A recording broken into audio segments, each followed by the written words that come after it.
One of the last questions we always ask in these interviews, and feel free to answer it in however context you'd like. What advice do you have for young people? My advice for young people is you have to remember that whatever we are dealing with as a society today, it was worse before. If you go back 10 years, 20 years, 30 years, it doesn't mean that what is happening now is not significant. What it means is that we as a society have a track record of putting the tools together to confront the challenges ahead of us. So, whatever you're dealing with right now as a young person, you can find examples throughout history, recent history, or further back, of people who came together and fought to make change, to make progress, to make society better for everyone. So, don't feel like you have to reinvent the wheel. Sure, we have new wheels, new tools like social media and all of these things, but the practices that you're going to need to use to come together, they're the same. The practices that you're going to need to do to make people realize that where you need to be celebrated, not tolerated,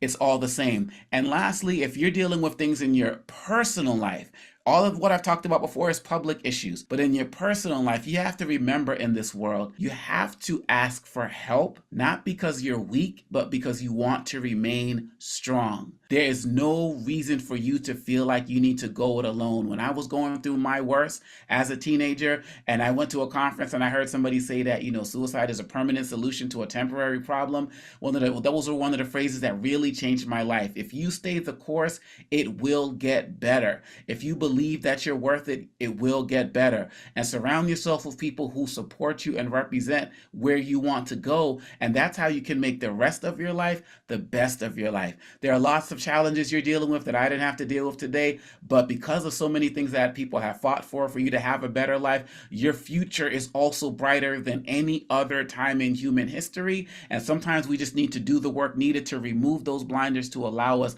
to see that greatness. And you have to do whatever it takes for you to get to that point. And that's what I'm here to help you do.